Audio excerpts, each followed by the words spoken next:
très personnalisés, ces oui. programmes de gens d'affaires. Donc tous, de toute manière, toutes les personnes qui veulent s'installer au Québec doivent passer par la case CSQ. On n'a pas trop le choix là. Pour le coup, si on veut demander la résidence permanente, on passe par la case CSQ. Alors une fois que tu as ta case CSQ, justement, après tu vas vers la résidence permanente qui est l'étape 2. Je voulais juste passer par l'étape CSQ. Finalement, il y a des délais de traitement différents. Par exemple, si vous êtes sous l'ARIMA, Midi annonce 6 mois de délai à peu près de traitement pour le CSQ. Si vous êtes sous le PEC, c'est 20 jours ouvrables. Et si vous êtes sous le genre d'affaires, bon, là c'est un peu plus long, on parle plutôt de 1 an. Ça dépend du programme, Ça dépend des programmes. Enfin donc voilà, vous avez 3 voies et nous celle qu'on... Notre favorite quand même, c'est... Mon petit chouchou à moi, c'est le PEC. Moi aussi. Moi, je ne vous cache pas, le PEC, c'est quand même la voie royale. D'ailleurs, c'est pour ça qu'on l'a mise au milieu, parce que c'est quand même assez direct. Est-ce que vous savez ce que c'est que le PEC? Non, c'est le programme d'expérience québécoise. Alors, on va voir ce que c'est que le PEC. Donc, en tout cas, c'est la ligne directe. Vous êtes obligé de passer par un de ces programmes, faire la demande de CSQ, puis faire la demande de résidence permanente. Et puis, rappelez-vous toujours de l'image qu'on vous a montrée, c'est la voie de service. Mais une voie de service qui fonctionne très bien, qui roule très bien, avec les bons feux, les bons croisements, donc on y va. C'est assez fluide, assez fluide. Alors, rue du PEC. La rue du PEC. Alors, on attaque la rue du PEC, donc en gros, rue du PEC, ça coûte pour le demandeur principal 798 $ et 171 pour les dépendants directs, le conjoint et les enfants. Chaque année, ça augmente. Hein. Et chaque année, ça augmente, ça prend un petit 2% à peu près. C'est ça, l'index. C'est le coût de la vie. L'index, c'est le coût de la vie. Donc rue du PEC, c'est simple, il y a deux volets. Ou vous reprenez vos études au Québec, ou vous venez travailler. L'important, c'est de se dire que pour les études, vous avez des diplômes qualifiants. Alors attention, les diplômes qualifiants, c'est le doctorat, la maîtrise, le baccalauréat, le DEC, alors pas le DEC collégial général, mais un DEC professionnel, le DEP de 1800 heures et certains DEP associés à une ASP pour justement compléter les 1800 heures. Ce sont les seuls programmes qui vous donnent en fait l'accès directement à la demande de CSQ. Dans cette catégorie-là. Dans cette catégorie-là. Les autres programmes type ASP, AEC, DESS vont vous donner la possibilité finalement, après votre expérience, après vos études, d'obtenir un permis de travail pour pouvoir accumuler justement l'expérience de travail que va vous donner. Petite exception quand même pour l'ASP qui peut compléter un DEP pour arriver à un total de 1800 heures. Oui, exactement. Donc, ou vous faites des études au Canada, ou vous venez travailler 1 an, 12 mois de travail, 30 heures semaine en tant que salarié. Attention, l'expérience de travail en tant que travailleur autonome n'est pas reconnue. Donc vous venez travailler 30 heures semaine en tant que salarié au salaire minimum légal. Attention, l'employeur ne peut pas vous payer moins que le salaire légal. Une fois que vous avez accumulé vos 52 semaines, 1 an de travail, vous pouvez faire votre demande de CSQ. J'ai 2 cols pour toi. Vas-y. La première, moi je travaille dans une compagnie, d'accord, et j'ai 1% des actions. Non, impossible. Vous devez travailler pour une société pour laquelle vous n'êtes pas propriétaire en totalité ou en partie. Donc même si le patron me donne 1% des actions. Même si le patron, surtout refusez. Refusez, vous dites on s'en reparle dans 2 ans. C'est ça. Deuxième col pour toi.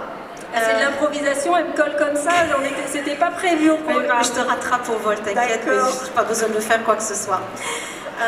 Sur le coup, j'ai oublié ma deuxième colle. Oui, on continue. Elle va revenir, Alors, ouais, non, c'était en fait par rapport... Ah oui, ça y est, ça m'est revenu, et puis c'est pas des moindres. D'accord. Là, avant, par rapport au volet permis de travail, donc des travailleurs étrangers, c'était seulement limité aux gens qui étaient dans la catégorie gestionnaire, A ou B. Direction ou technique, d'accord? 0 A ou B, comme on appelle dans le jargon. Maintenant, depuis le 2 août, depuis que la loi d'immigration a changé, c'est fini. Maintenant, toute forme, toute profession peut y être. On fait quoi des serveurs qui sont au pourboire? Les serveurs au pourboire, ils ont offert un salaire minimum qui est de 9,50 il me semble en ce moment. Ils ont le droit de postuler, mais il faut quand même qu'ils aient reçu le salaire minimum légal pour les barman et les serveurs. Exactement, c'est bien ça. Donc parce qu'il y a le salaire minimum légal pour les travailleurs, les autres, on va dire, 12,50 en ce moment. Et effectivement, les gens qui sont au bar et les serveurs, ils ont un autre salaire minimum. Donc c'est à ce salaire minimum que vous devez être au minimum salarié. Moi j'aime bien la rue du PEC, j'ai encore d'autres questions pour toi. Vas-y. Si on a un monsieur qui avait obtenu un permis de travail, qui a travaillé ici, ou bien une petite madame qui était aux études et puis son mari. Très bien. Il y avait un permis de travail ouvert. Un permis de travail ouvert, c'est quoi? C'est-à-dire que dans certaines catégories de permis de travail, le conjoint ou la conjointe peut obtenir un permis de travail qui lui permet de travailler partout, à peu près partout, selon les restrictions qu'il peut y avoir, pour la durée de validité du permis de travail principal ou le permis d'études principal. D'accord? Donc, si jamais, par exemple, il se passe quelque chose que la personne n'arrive pas à aller jusqu'au bout, est-ce que le ou la conjointe peut demander le permis? Moi, je dis toujours qu'il y en a toujours. J'ai toujours le premier qui remplit les conditions dégaine. C'est Luc et Luc. On y va. Le premier qui remplit les conditions, que ce soit terminer son diplôme ou d'accumuler les 12 mois de travail, c'est le premier qui arrive au but qui va lancer finalement la résidence permanente au titre du requérant principal, du demandeur principal. Donc il n'y a aucun problème avec votre permis de travail ouvert, vous accumulez vos 12 mois d'expérience et vous lancez la procédure pour toute la famille. C'est pas chacun pour soi, hein, c'est une demande pour la famille. Ouais, c'est ça.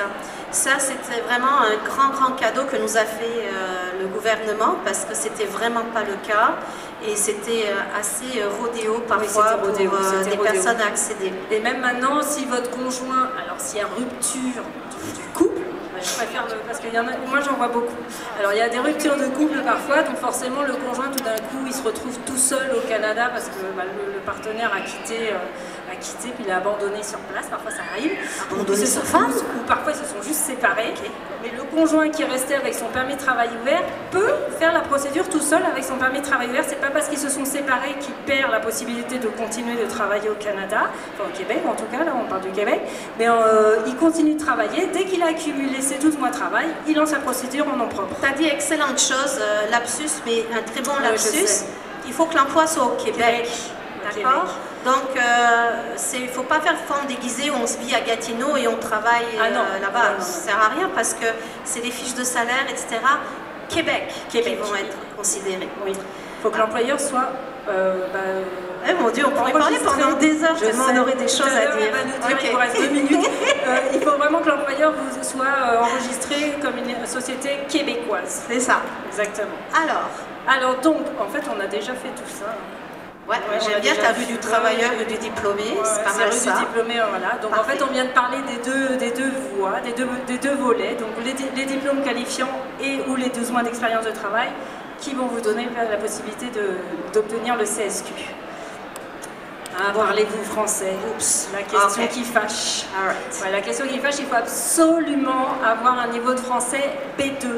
Oral seulement, donc ça je dis toujours à mes... Compréhension et expression orale. Exactement, compréhension et expression orale. Je dis toujours à mes clients pour qui le français n'est pas leur langue maternelle ou principale, vous ne concentrez pas sur l'écrit, vous aurez tout le temps de le faire après. Concentrez-vous sur l'oral, parce que là ce sont les 2 épreuves qui vont vous permettre d'obtenir le CSQ. Bien sûr, si vous avez fait des études en français, il suffit de démontrer 3 ans d'études en français, dans n'importe quel pays.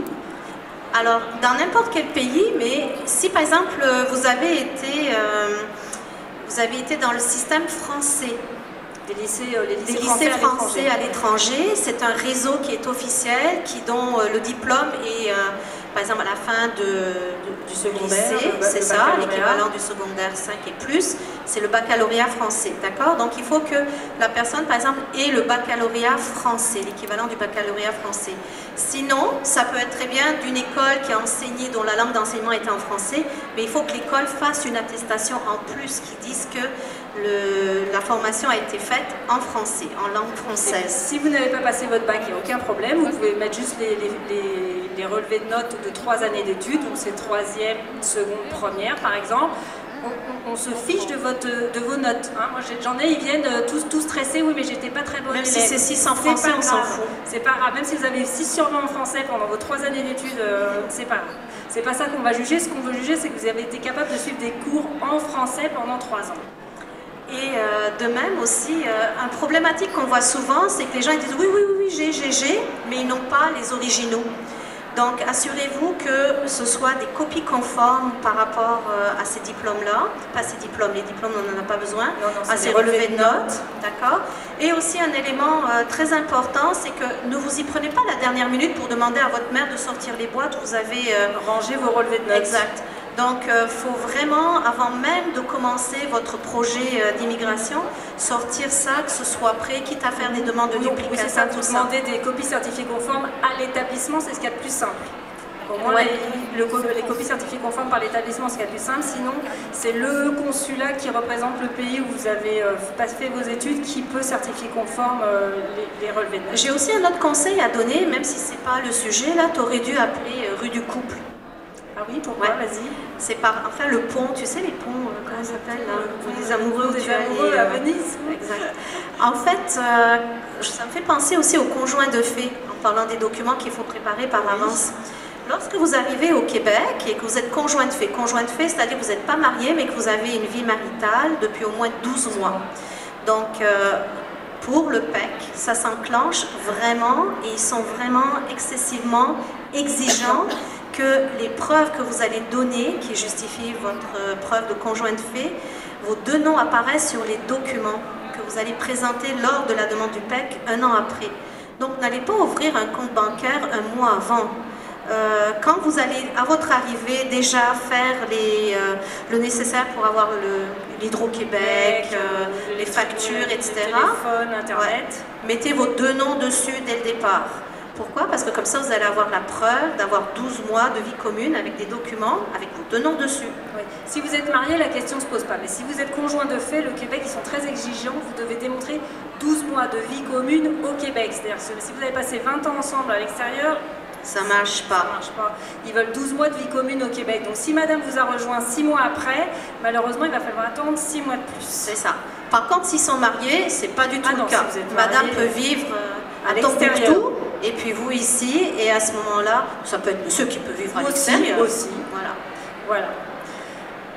Travailler au Québec. Ah, travailler au Québec. Le IMT-CAQ. Est-ce que vous savez ce que ça veut dire, le IMT-CAQ? Ok. Parce qu'au Canada, avant de parler du Québec, au Canada, il y a à peu près plus qu'une cinquantaine de différents types de permis de travail. Donc on a deux branches principales, une qui est le programme des travailleurs étrangers temporaires, où il faut obtenir une IMT-CAQ, et la deuxième branche qui est le programme de mobilité internationale. Donc, programme mobilité internationale, ça veut dire qu'on est dispensé d'obtenir une IMT-CAQ, sous-entendant que le IMT-CAQ, c'est quelque chose pour l'obtenir. Et effectivement, c'est le cas. Le IMT, c'est l'étude d'impact sur le marché du travail. Donc, souvent, on voit des personnes qui arrivent ici avec des permis de travail qu'on appelle des jeunes professionnels, des PVT, etc. Donc, ces personnes-là ont été dispensées de cette fameuse étude d'impact marché du travail. C'est la responsabilité de l'employeur, quand il vous fait une offre d'emploi, de vous obtenir une étude d'impact sur le marché du travail et le CAQ. Pourquoi CAQ et pas dans le reste du Canada? Au Québec, on a une entente avec le gouvernement, le palier fédéral, qui date du 1er avril 1991 et où les responsabilités sont partagées.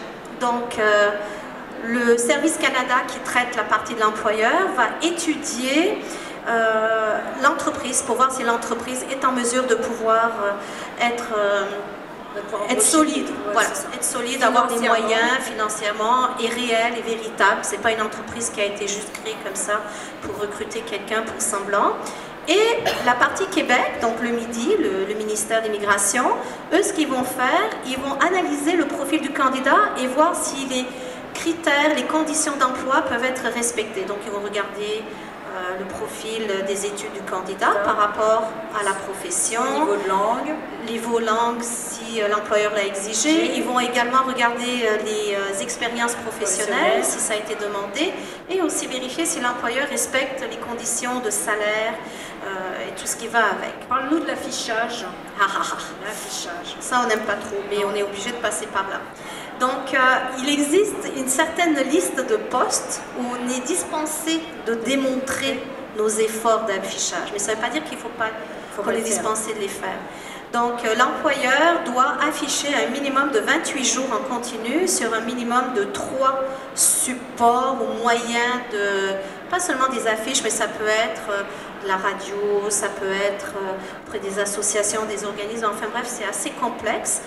Et il faut qu'il s'assure que le contenu de ce qu'il affiche soit identique à ce qu'il va y avoir dans les formulaires et qu'il corresponde à son poste et à son candidat. Le but, c'est quoi? C'est d'abord donner la chance aux travailleurs ici pour qu'ils puissent s'occuper. Mais là, on a un méchant problème, là. Il n'y a pas de monde. D'accord? Il y a quand même du monde, mais il n'y en a pas assez. Donc, quand on vous disait tout à l'heure, il faut que vous utilisiez les voies de service, ça, c'est une voie de service en bonne et due forme, parce que nous avons besoin de vous comme travailleurs pour pouvoir occuper ces postes-là, et l'employeur ne va pas vous prendre juste comme ça, mais l'employeur va s'assurer de respecter les règles et tout ce qui s'en va pour vous obtenir un permis de travail en bonne et due forme. Il travaille 1 an, ensuite qu'est-ce qu'il fait? Il travaille 1 an, et là, il retombe sous le volet du travailleur pour demander son CSQ. Aussi simple que ça. Par quoi? Par quel programme? Le PEC. Et le PEC, et voilà, voilà. C'est ça. Donc vous voyez un petit peu la route qu'on vous fait prendre. On devrait s'appeler Bison Futé toutes les deux. Bison Futé, ouais, ça. Les départs en vacances. Ça marche plus, voilà. Ah, le dernier sujet, on voulait vous en parler un petit peu parce que là aussi ça fuse sur les réseaux sociaux, le fameux tour du poteau. Donc si vous venez d'arriver au Québec, vous en avez peut-être pas entendu parler. Est-ce que tu envoies toi tes clients faire le tour du poteau? Ça dépend. Il y a des cas où oui, mais il y a des cas clairement que non. En tout cas, si vous venez d'arriver au Québec, c'est une expression que vous allez entendre. Le tour du poteau, qu'est-ce que ça rime à quoi? C'est juste se rendre à la frontière avec les États-Unis. On dit aux Américains que c'est gentil de nous accueillir, mais qu'en fait on n'est pas du tout intéressé et on fait demi-tour. Ouais, c'est presque ça. Ouais. On fait demi-tour pour se représenter devant un agent canadien. Oui. Oui, quand même. En fait, on est bien accueillis par les deux ou les Américains, ça dépend. D'accord. Ok. Moi, je vais t'expliquer ma vision à moi maintenant. Non, mais je voulais juste dire une chose, c'est que quand vous mettez le pied côté américain, parce que vous êtes obligé, vous perdez, en gros, si vous perdez, ça dépend des cas, mais vous pouvez perdre votre statut. Donc on fait attention quand on se présente à la frontière parce qu'il y a des cas où ce n'est pas recommandé. Ouais. Effectivement, on ne joue pas avec le feu. Moi, je dirais ça directement. Si vous avez des statuts où vous êtes étudiant, travailleur et qu'il y a des questions de proroger, c'est-à-dire de prolonger, d'accord, et que pour gagner du temps, avant on allait vite fait à la frontière, on rencontrait un agent sympa et puis ça allait. Cette belle aventure, c'est fini. Donc il y a encore quelques agents qui vont vous aider, mais c'est par erreur qu'ils vont le faire. Parce qu'il y a des règles très claires, il y a 2 postes frontaliers qui est Saint-Amand et Lacolle, c'est ça, où il y a effectivement des horaires maintenant, et c'est pas parce qu'ils vous mettent jusqu'à de midi à 19h que vous allez vous pointer à 16h par exemple, ça ne marchera pas. En fait, ce qu'ils font, c'est que les gens arrivent à midi pile par exemple, et entre midi et 13h, ils prennent toutes les personnes, et après toutes les personnes qui arrivent, ils vont dire c'est fini. On a atteint notre quota. On a atteint, en fait, ils disent ça, mais c'est ça, c'est pas un vrai quota. On a eu des discussions ouvertes avec les services frontaliers et nous ont assuré qu'il n'y avait pas de quota. Mais ce qui se passe, c'est qu'ils ont une capacité de traiter les dossiers et ils ont atteint le nombre de dossiers pour lesquels ils pourraient faire pendant la journée. Voilà. Alors prenez votre mal en patience, surtout quand il y a des enfants et autres, il faut s'asseoir et attendre. Et c'est pas parce que vous avez attendu qu'ils vont vous le faire également. Non. Parce que si jamais ils se rendent compte que vous êtes là juste pour prolonger votre permis de travail ou permis de travail spécialement avec un même employeur, ils vont vous dire non. Si par exemple vous travaillez ici, que vous faites venir votre épouse et que vous voulez que votre épouse ait un permis de travail, ils vont vous dire non. Pourquoi? Parce qu'ils partent du principe que tout ce qui est faisable en ligne, eh bien c'est messieurs dames de Edmonton qui vont travailler et pas eux. Alors c'est un petit peu au bonheur la chance. Nous on vous dit faites-le en ligne. Faites-le en ligne. Faites-le en ligne et surtout n'allez pas faire le tour du poteau pour proroger votre statut de visiteur. Quand vous êtes visiteur et vous sortez, vous vous représentez tout nu devant l'agent. Et là, c'est l'agent qui décide si vous renvoie à la maison ou si vous relaisse rentrer au Canada. À la maison, là ou là? À la maison, votre pays d'origine. Ça, c'est plus on joue avec le feu, c'est avec une bombe. C'est avec une bombe. Donc on ne va jamais à la frontière pour faire une prorogation de statut de visiteur. On l'a fait en ligne et on attend sagement la décision. Et là, je rejoins ce que tu disais, c'est pas parce que ça marche avec votre ami ou que vous avez vu que il y en a tous qui font ça. Non. Non. Nous, notre rôle à nous, c'est d'éviter d'avoir des problèmes. Moi, je dis toujours, quand on me dit, c'est quoi, pourquoi tu es consultante? Je dis, moi, mon rôle, c'est d'éviter d'avoir à nous battre pour aller à la cour, tout simplement. Exactement. D'accord? On veut éviter tous ces problèmes. Et là, je vois que tu as mis Stansted 24 heures sur 24. Ils ont fait quoi là-bas? Ils boivent du lion, ils mangent du lion? Stansted, et en fait, ils sont, pour le moment, moi, tous ceux que j'ai envoyés là-bas, ils sont tellement contents de voir arriver des clients qu'ils les accueillent les bras. Moi, ils m'ont refusé de changement d'employeur. En parlant de ça, est-ce qu'il y en a ici qui ont déjà des permis de travail, par exemple, et qui ont leur CSQ? Non, pas encore à cette étape. Alors, ça, c'est une étape importante et il faudrait peut-être le signaler avec le tour du poteau. Ce qui arrive, c'est que lorsque vous avez travaillé votre fameuse année, vous avez obtenu votre CSQ dans le cadre du PEC. On est bon jusque-là? Là, vous avez le droit d'obtenir un permis de travail qui est pour les détenteurs de CSQ. Ça s'appelle un A75, c'est la codification. La dispense de IMT. Exactement, qui est dispensée de IMT. Et ce qui se passe, c'est que souvent les personnes l'utilisent pour prolonger leur permis de travail actuellement, mais ils s'y prennent un petit peu mal. Donc quand ils vont à la frontière pour le demander, si votre permis de travail est toujours valide, c'est parfait, d'accord? Mais l'agent, bien entendu, comme je vous disais, vous avez 8 chances sur 10 qu'il va vous refuser de le faire en disant faites-le en ligne. Mais si vous changez d'employeur, parce que vous avez un nouvel employeur, vous avez attendu d'avoir le CSQ pour le faire, là c'est très important de le faire obligatoirement avant que le permis de travail ait expiré. D'accord? Parce que si le permis de travail est expiré, vous ne pourrez plus profiter de ce permis. Franchement, c'est claquer du doigt. C'est quelque chose d'assez relativement léger à faire. Et le problème qui arrive souvent, c'est que les gens, ils savent, ils disent « Ah, j'ai fait une prorogation de mon permis de travail en ligne, mais je suis en urgence, je vais quand même aller chercher mon nouveau permis au point d'entrée. » Mais il a oublié qu'il a fait la sortie, comme Valérie disait tantôt. Oui, et puis il se retrouve hors statut. Et quand on est hors statut, on ne peut plus obtenir le permis de travail pour détenteur de CSQ. Vous voyez, c'est vraiment des petits détails comme ça qui vont Puis alors moi j'ai un dernier point important, c'est quand vous obtenez votre CSQ, le CSQ n'est pas un statut. C'est-à-dire ce n'est pas... J'en ai qui me disent je suis en statut implicite depuis 1 an avec mon CSQ. C'est magnifique, sauf que le CSQ c'est un papier, c'est un feu vert pour lancer la demande de résidence permanente. Mais ça ne vous autorise absolument pas à rester au Canada, encore moins au Québec, et encore moins à travailler. Le CSQ n'est qu'un feu vert pour lancer la démarche de résidence permanente. C'est tout. Moi j'ai eu mieux. J'ai eu mieux, vas-y. C'est un employeur qui m'appelle, paniqué, en disant que son employé a son CSQ, qu'il a fait la conformité d'offre d'emploi, mais qu'il venait d'apprendre qu'il ne pouvait pas travailler. En fait, ils avaient simplement pensé que le fait de faire la conformité de l'offre d'emploi, en fait, c'est quoi? C'est un portail où l'employeur va, enregistre le poste sur le site fédéral. Et comme il avait le CSQ, donc ils sont partis du principe que la personne qui pouvait travailler, qui pouvait continuer à travailler. Donc, ce sont les petits aléas de ça vient d'où? Des rumeurs. Des rumeurs sur les forums. C'est ça. Exactement. Donc si vous avez des questions, parce que là on vient de nous dire qu'il nous restait que 2 minutes ici, on vous invite à venir nous voir au kiosque 46 qui est un petit peu plus vers l'entrée en fait. On est en face de la RBC des Jardins. Exactement. Et puis là on a un troupeau de consultants qui vous attend et puis qui sera ravi de répondre à toutes vos petites questions techniques. Donc voilà. Exactement. Et ben, on était ravis de merci beaucoup. Cet après-midi. Et puis on voulait vraiment faire quelque chose de différent que de vous faire une lecture de PowerPoint en vous disant ce que vous lisez déjà sur Internet, etc. Donc on espère que notre expérience vous aidera. Voilà. Merci. Merci à vous.